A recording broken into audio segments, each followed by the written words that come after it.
what they're doing. They've thought about it. Okay. Oh, I'm waiting for my high sign. And you get up. There we go. We're on the air. Welcome to WACC Church of the Air. And we some people remember here in the odd class. We know what that means. And thank you, everybody who's watching us online. And what I was talking about, and you're going to hear more about this at the 10:30 moment, is what you see on the screen now is Right Now Media. You see it right now. And they've got a clever name, and it opens itself up to a bunch of horrible puns. But there's good content on this, and we are all consumers of media in some way today.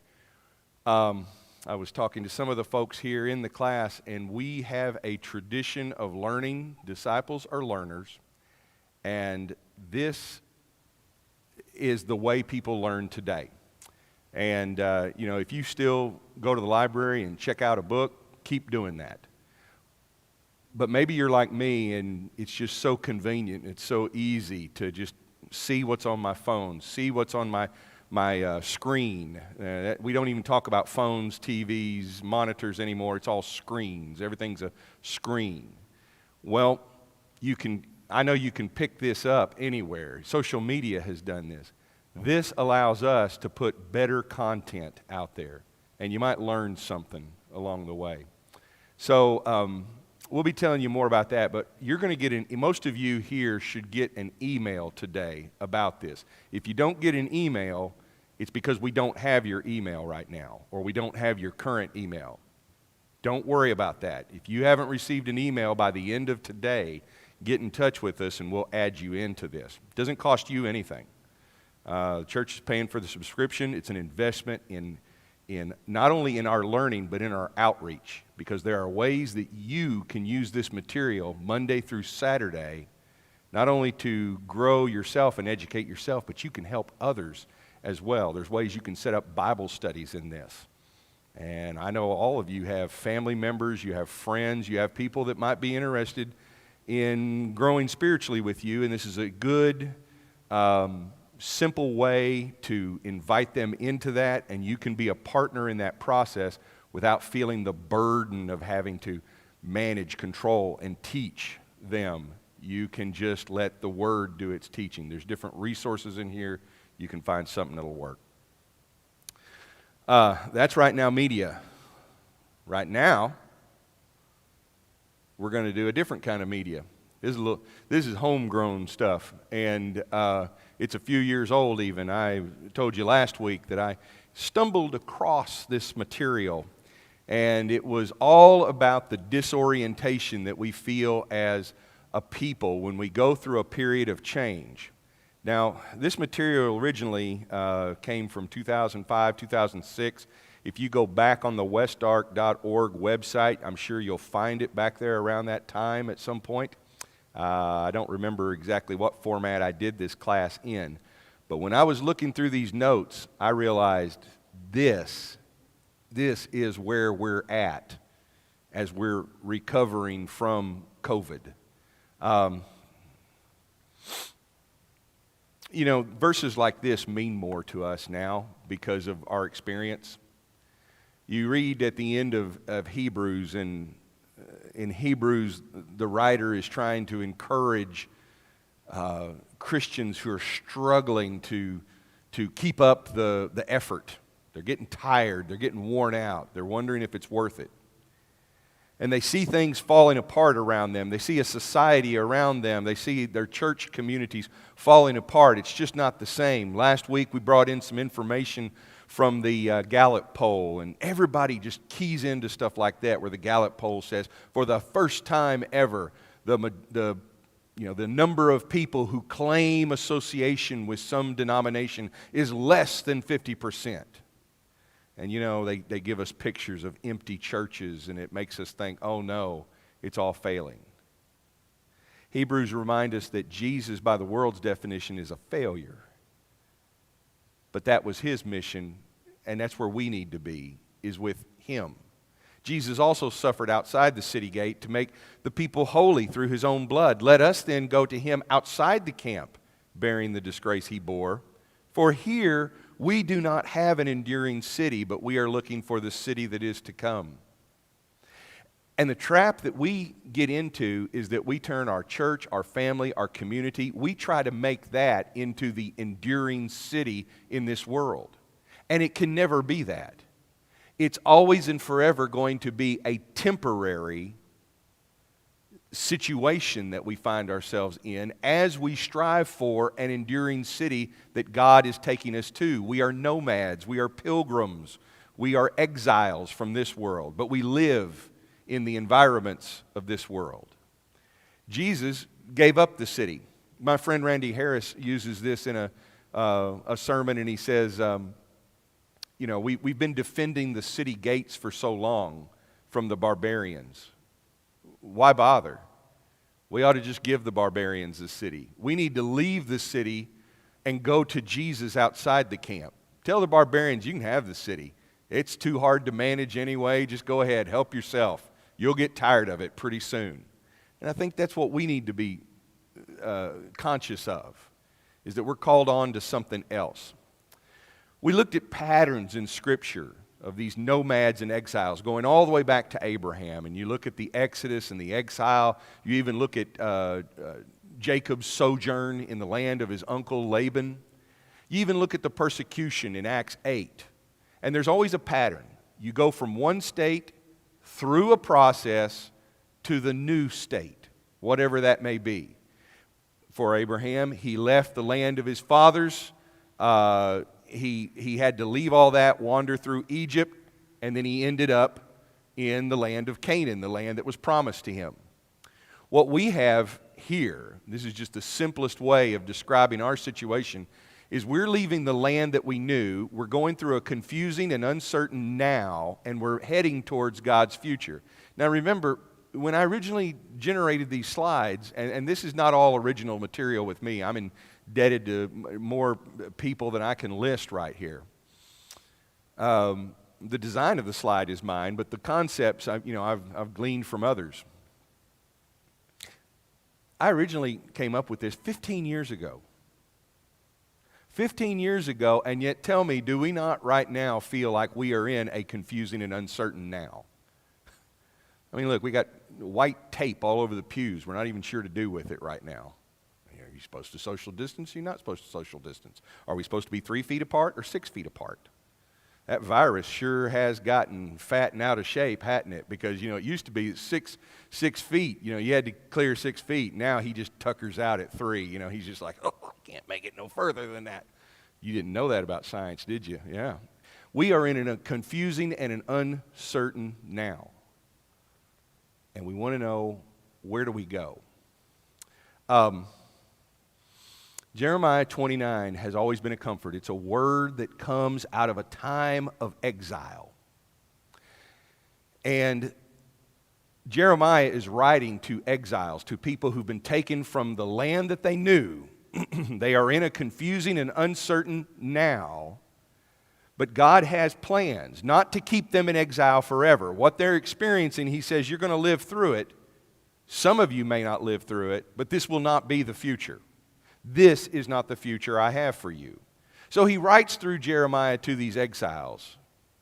God has a message. He says, I know the plans I have for you, declares the Lord. Plans to prosper you and not to harm you. Plans to give you hope and a future. Then you will call upon me and pray to me, and I will listen to you. You will seek me and find me when you seek me with all of your heart. He's saying that the plan is not for them to remain in Babylon in exile. Now, it may not seem like things are really great right now, but God's ultimate plan ends toward the good. Not to harm them, but to give them hope and a future. So here's what we do. But based on, you can go back and look at the YouTube from last week and see some of the examples of this. I think it's interesting that when we reclaim the stories of our faith, we realize that all of our ancestors, our spiritual ancestors, they went through these uncertain times. But it was always in the uncertain time that they gained something. Like Israel. In Israel in the Exodus, When do they get the law? When do they get the manna? When do they create the Ark of the Covenant? When do all of these things that define them, when does that happen? Not when they get to the Promised Land. It's on the journey to the Promised Land. And I think that we're experiencing some things, and we are now able to claim some things. We're seeing the world in a new light, so that we're not just remaining in the land that we know while it comes apart around us, but we're looking forward to a new future. Two typical options when people go through this uncertain, confusing period is they'll try to get out of it and go back. That's the nostalgia option. Nostalgia. If nostalgia sounds like, first of all, there's big money and there's a market in nostalgia. Everybody likes to, do something that reminds them of the good old days. My son lives in Branson now. Branson makes its living on nostalgia. And, it's always been remember the good old days. And every time I go up there, I'm looking to see, okay, the people who remember this old act, because you've got a lot of, you got these singers and these bands, and they do tributes to, old performers, old stars, and I'm thinking, the people who know that person are dying off. There's not much of a market there. So now they've got one for the Bee Gees. Oh, great, Yeah, the Bee Gees. So now, I don't know what it's going to be. I mean, I guess, you're going to be going through there at some point, and I don't know. I can just imagine the day where the concerts and the venues in Branson, they have a tribute to, I don't know, Tupac or something like that. I mean, who knows? But, nostalgia, there's big money in nostalgia because you go back, it reminds you of things, it gives you comfort, it gives you some kind of solace. Nostalgia sounds like a disease because it was considered an ailment in ancient times. That it was an ache and a pain to go back to a home that cannot be reached. Returning to what we knew is not entirely possible. So we have to be careful with nostalgia. Going back and learning from the past is possible. Finding our roots in things that have endured through the past, ancient wisdom, ancient words, ancient traditions, there's something to be said for that. But those don't take us back, those carry us forward. We don't have to relearn some things. We can take them with us into the future. Scripture is an ancient word, for example. And it gives us a story, and it orients us, and it tells us who we are, and it tells us who God is, and it tells us about those who came before us. But at the same time that it's an ancient word, it's also a living word.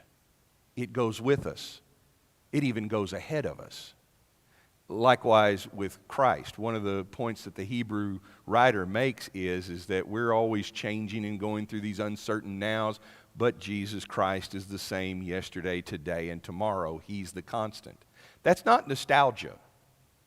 So just because we go back to a form of worship or church organization or some other tradition, I mean, we all have different traditions. I mean, we've got this tradition, you have others. But just going back to that doesn't necessarily mean that you're going to Christ. It just means that you're doing what you're familiar with. I like it this way. It's a preference. Okay. Now, there's God's way too, but God's way always carries us forward. That's nostalgia. The other option, if you don't want to go the nostalgia option, and by the way, these two typical options, I'm going to go ahead and reveal the answer at the end of the book. They don't work. There's a third option that's better. We'll get to that in a second. The other option you see is to jettison everything that was and just restart. Just cut the ballast off the hot air balloon and float higher. That's not just a new thing that is going on now. You hear a lot of talk about, emergent church, emerging church. There's a lot of different phrases for this, but the idea is hey, let's start it all over again. Let's go back to the beginning. It's really interesting that a lot of that talk is happening in wider circles. At the end of the 20th century, at the beginning of the 21st century, I'm going to a lot of these conferences and I'm hearing people say, you know what, we can get back to just a biblical form of Christianity and we can do this. And I'm thinking, wait, That's what our people were doing 200 years ago. We were doing the same thing. And we were doing that then because it was entirely possible in this new land called America to do that. You didn't have to fit into anybody's turf, anybody's power structure. You weren't bound by the national or the regional or the regal influences. You know, you didn't have districts that were under control by different hierarchies. Wide open territory. So not only can you get rid of kings and their influence and authority and let the people rule, you can get rid of bishops and popes and all these other authorities that come from some other land, and you can just get back to the pure religion of the Bible. That's what was happening around 1800 in America, okay, more or less. That is also a kind of a jettison of what was in the past. You let go of all that. You get rid of all the ballast, and then you move forward. Sometimes, though, that becomes a reactionary change. We say we're going to start over anew, but we're still in control. And, in fact, some of the things that we jettison may be things that we don't like from the old ways, and we find out in time, hey, that was actually not bad stuff, and maybe we, cut it off too quickly. Maybe we need to go back and rediscover that. Those are the typical options that you're going to see in one form or another. But there's a third option that I think is more than both of these. It's not a mixture. It's more and it's different. Before we get there, you have to see this option, you have to understand what God has been doing in all those other transitions. There is a theme that runs through Scripture. It's a question that's asked to Abraham and Sarah. It's a question that Jeremiah brings up to the exiles. The question is anything too difficult for God? The question invites us to give more than just a yes or no answer. You can say, is anything too difficult for God? Oh, no, because He's God. Okay, fine. You might even believe that there is something too difficult for God, and then you could enter into kind of a thought project and think about it. You know, is God so powerful? Can He create a rock that even He can't lift? There's no answer to that question because it's a dumb question. All right, we won't get into all that, but it's just a thought experiment. And it doesn't really deal with the personality or the living presence or the Spirit of God.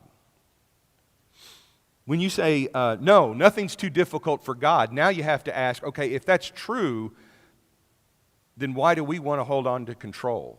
Why do we want to do things our way if nothing's too difficult for Him? See, Abraham and Sarah are looking at no future for them. Yes, they're old. Yes, they're dying away. It's not that. They're comfortable enough to go to their graves. They are far older than most of us live today. Their problem is that when they go to their graves, there's no one to carry on their name. There's no one to carry on the relationship that Abraham has with God. They have no heir. They have no children. They're either going to have to, claim Ishmael through whatever, bizarre idea they came up with Sarah's handmaiden, or they're going to have to claim one of the servants of his household, but they don't have their own child. And it seems like if God was going to give him all of this wealth and take care of him in all of these ways, well, why wouldn't He also give Abraham children? I mean, He did promise He was going to have descendants that would outnumber the grains of sand on the sea. So now here's Abraham and Sarah, incredibly old, way past the childbearing years. And even when they were in the childbearing years, they weren't able to have children. God shows up for a visit and He says, you're going to have a child. And Sarah laughs. Who can blame her? But then He asks the question, Sarah, is anything too difficult for God. That means that God can create future possibilities that we don't conceive of because He does things that don't fit in the usual script. And like Abraham and Sarah, sometimes we cut off what God is doing to take care of things our own way. 13 years before this visit from God, Abraham and Sarah thought they came up with a brilliant idea. I've got a maid, Abraham, you and her could have a child. It'd be sort of like it's my own because she belongs to me, so the child would belong to me. I think this could fit. Don't you think this fit into God's plan? Abraham's thinking, sure, I'm willing. Yeah, okay, we'll try it. It doesn't work. And God is always being threatened by these solutions that we come up with. But He still overcomes it. So you see that in Abraham and Sarah. You see that in Jacob. Jacob runs off with the promise. Have you ever noticed how God allows that? It's supposed to be Esau that inherits the promise. Jacob puts on a Halloween costume, an Esau Halloween costume with hairy arms, and he tells his old blind father, hey, it's really me. It's like, you feel like Esau, but you sound like Jacob. Well, drainage, it's kind of affecting my voice. And Isaac, you wonder, does Isaac really buy into all this? I mean, what's going on here? And really, why doesn't God step in and say, whoop, whoop, whoop, foul, this is wrong. We're not gonna honor that blessing. We're gonna roll it back. I mean, Esau had a great lawsuit. He could have come in and say, hey, it was taken under false pretenses. But no, everybody carries into it because Esau is the guy that any of us would say, that's the man to lead us. He's strong, he's powerful, he's in control of the land. We can build a nation out of this guy. What about Jacob? Don't trust that guy. God works with him and says, we'll make a nation out of him. God chooses the people in Egypt who have no identity. All of that has been stripped away from them under the shadow of the Pharaoh. But he's the one, they are the ones that he chooses and makes a nation out of them. They shouldn't succeed, but they do. Is anything too difficult for God? You look at the David and Goliath story. The David and Goliath story, I resist the attempts to demystify this story and say, well, David is using agility and skill to overcome this big bumbling giant. No, he's not. He's not only the underdog, he should not even survive that. Goliath ought to be able to, stave off a stone rock thrown at his head. You think that's the first time that Goliath's been hit with something like that? It's just that he's never had it backed by God's rocket fuel before. And so it shouldn't happen that way. But it does because God steps in to show that nothing's too difficult. This is God's work. The exile. Babylon should have destroyed Judea forever. But they survive through it. They thrive in the exile. The cross should be the end. The cross was the Roman Empire's instrument, not only to kill a troublemaker, but to make a message that went out loud and clear that says, if you mess with Rome, this is what happens to you and your movement.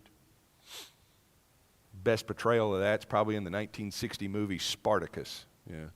They have Kirk Douglas. Spoilers, but I think the limitation on spoilers has run out on Spartacus. You still need to see it, but Spartacus gets crucified, and you see all of these rebels who've been crucified. It's Rome's way of saying, we're going to make it loud and clear what happens to people who defy the peace of Rome. But God does. The cross doesn't become the end. The cross becomes the beginning of a new creation. So the new option that we have here is not just to restart, because if we try to restart or if we try to go back to what we knew, those are both attempts that we try to make. The better option, the godly and biblical option, is to wait in the confusing now and let the future come to us as God's gift. Now that's tough. That's tough for people who are used to making our own future, for determining our own way. But if we're always trying to manage technical change, then we're doomed. You see, those two other options, the restart and the nostalgia, they're based on changing technique. They're based on changing the outward appearance of things. That's technical change. Governments and businesses thrive on technical change. We'll do this. We'll change this. We'll switch to this format.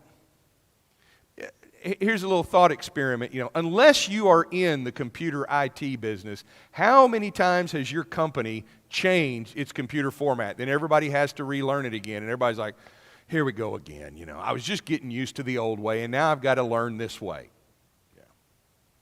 It's actually probably better for us to do that, but that technical change we know doesn't change things. Sometimes it's good, sometimes it helps, sometimes it's just rearranging the deck chairs on the Titanic. Doesn't really make a difference, you're still sinking. But when we dwell in a place and resist quick solutions, now I'm talking about not organizations, institutions, and governments, I'm talking about us, the people of God. We have this tradition that tells us, we have this history and experience when we look back at those stories to say, you know what? The best thing we can do might be nothing at all at this point. The best thing we can do might look like, be still and know that I am God. And how many stories do we have, especially in the book of Acts? What's the first mission that Jesus gives the apostles? He tells them, you will be my witnesses in Jerusalem, Judea, and Samaria, and to the ends of the earth. He says, now I want you as you go to make disciples, baptizing them in the name of the Father and the Son and the Holy Spirit, teaching them to do everything that I've taught you. That's your mission. Okay, we've got our mission statement. We've got our purpose statement. Jesus gave it to us. Now, what's our first action step? Sit here and wait. What? We got this great mission statement, Jesus. You just went into heaven. You're going to be able to see it all. And you just want us to wait around in this house? Yeah. Why? You're not ready. God will send you, and He will equip you. You wait on the Holy Spirit. The first action of the church is to wait and pray. I think that's quite instructive. That means then that their future is a gift from God. He directs them. You look at all those stories that happen after that. Cornelius, one of the first Gentile converts. Who sets up that appointment? Peter? No. Peter gets drug into it. He's up there talking about kosher foods, and God says, no, I want you to meet a guy. He's been praying about you, and you need to be praying about him. I'm going to show you something. I'm going to show you something, Peter. You're going to figure this out. Acts 15, church gets together. They get together not to say, we got to do something about all the Gentiles in here. You have some people saying, we need to go back to the old ways. Remember the good old days? Everybody was circumcised. Yeah, we didn't eat bacon. Yeah, the good old days. No, we need to start over. All of a sudden, they get the wisdom of the ones who are there, and they say, God's always been doing this, hasn't He? This is what He always intended. We need to get in line with the future that He's leading us into. There you go. Rather than quick fix, instant bake plans, we need to empower and release people to use the God resources. We have all of these resources available to us. Do we ever stop and think about what that means? I learned this years ago on a trip to Nicaragua.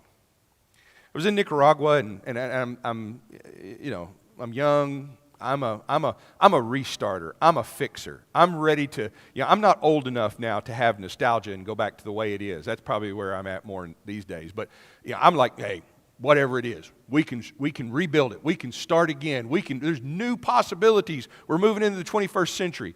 Talking to one of the young women who's working there at the hotel we're staying in, and she's talking about what she wants to do, and I'm a campus minister at the time, so I'm talking to young people about their plans all the time, and I said, tell me what you want to do. You're working so hard. You live here in Nicaragua. Times haven't been great in your lifetime here. This was like 1997, and she says, I want to go to America, and I want to learn English. I said, your English is fantastic. You've worked hard. She says, yeah, thank you. And she says, I want to go to school, and I want to make my own business. I'm thinking, this is great. Let's do it. And I'm ready to invest. I'm like, what is it going to take? What's it going to take to get this, bright young person in position to do that? And I'm thinking, okay, money, connections. And then she says, but I really do believe that this will all happen because I have a father who owns all the cattle on these hills and all the gold in the mountains. And then I'm thinking, well, that dirty dog, he needs to be paying for your way to school. I mean, what kind of father is that? And then it's like, hits me. Oh, she's talking about God. And you see, I wasn't thinking like that. Because I don't see, I did not see God's future and those resources that are available from Him. But she saw it. And how many times are we relying on what we can do instead of relying on God's resources? You think God can't handle COVID? I mean, do we think that God can't get us from where we were to a new possibility? I believe He can. I've seen it happen too many times. I've been around long enough to see it happen in the life of this church. I've been around long enough to see it happen in America. I've been around long enough to see it happen around the world. But more than that, I have the stories of generations before me who have trusted in God's resources, and they have accomplished His will and thrived beyond my ability to fully understand and appreciate. What we do is, when we remain in the confusing and uncertain now, and we own it, and we accept it, we begin to see that God is redeeming that experience. This is not a lot different than the Genesis 50 statement that Joseph makes. When he looks back, Joseph could have been filled with resentment, and none of us would have blamed him. I mean, he's the kind of person that I don't know who, I'm dating myself, I would have said Barbara Walters, but, I guess it's Oprah now. Oprah would have said, you've been through some hard times, tell me all about it. And he's like, well, my brothers tried to kill me, it's like, And so, we'd have it, he'd be on all the magazines on the checkout aisle at the grocery, and, this poor Joseph, look at everything that happened to him. Who can blame him for being resentment? I mean, it even shows up in his music. Anyway, here he is. But instead, he looks at the situation and he says, what you tried to do to hurt me, God redeemed it and turned it around, and He turned it into something so that everybody can be saved. I'm content to be God's agent and servant in that. And maybe that's how we need to start seeing ourselves too. Instead of being resentful and mournful and upset about the way things are going in the world around us, I mean, there's no end to that bitterness, trust me. I know how to do it really well. And I'm telling you, it's a dead-end road. People these days, look at what they do. It does no good. And I know that 100 years from now, somebody just like me will be lamenting, and they'll be saying, I wish we could go back to the way it was in 2021. Now, those were the good old days, When you do that, you're not trusting in the future that God can give you, the possibilities that He can create out of the now. God is in the redemption business. What others intend for evil, God can intend for good. It's not a quick fix. It's hard work. Leaving the land that we know is always an occasion for God to shape His people. It's always an opportunity for God to step in and work with them. Even clear away some of the things that have hindered them. Like our reactionary attitudes towards the past, or our embrace of the past, so much so that we fall into nostalgia. I really have to commend this congregation and its leaders, each and every one of you. Everybody has gone through this last year in a very faithful way. I'm not saying it hasn't been difficult. It's been frustrating.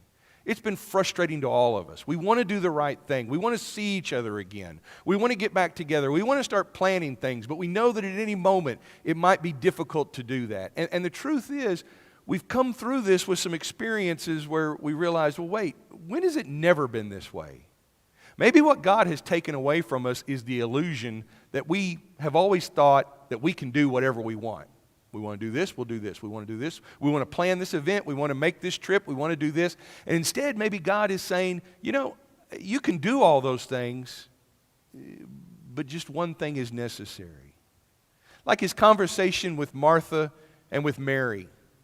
And Martha thinks that serving Jesus is, you know, got to get all this activity, get all these people fed. If you go see the Sight and Sound presentation in Branson, there's a little Martha and Mary scene that takes place, and she's making fig cakes. They get real creative with it, and she's just stressed, and you can tell how stressed she is, and everybody's showing up and all that. But Mary's listening to Jesus. You know, Jesus is really patient with our hyperactivity. And he says, there's really just one thing I want you to focus on, and that's trusting me for your future. I think we're learning that, and I want to thank you for learning that, and I want to thank you. I know it's frustrating, but hey, we're in good company, okay? And we are adapting, but it's not just our ability to adapt. God, I think, is showing us opportunities that we didn't know that we had. This YouTube broadcast that we do, this is an opportunity we didn't know we would ever have. We got into it even before this, but now God has taught us more ways to use it. You know, you have creativity. God may be working on any of you who are watching this and maybe calling you into something. Don't think that you or the church or something else has to fix it. Trust in Him to give you the resources, the cattle on 1,000 hills, all the gold and silver in the mountains. You know, if you're going to be faithful, and He'll supply what you need. Anyway, I hope that this encourages us, even in these confusing times, to realize that the future is not of our own making, but the future is quite honestly a gift of God. And as we're going to talk about in the worship this morning, our eternal future is truly something that we cannot determine ourselves. That very much comes to us as a change and a power and a blessing that only God can give us. So now, I guess we've got about 15 plus about 22 minutes until we have our worship service. If you're online, I invite you to log into that feed, and I want to invite the rest of you to take a break now and come on in here. We will start at 10:30 promptly. You'll see the timer on the screen. Thank you for your time and attention.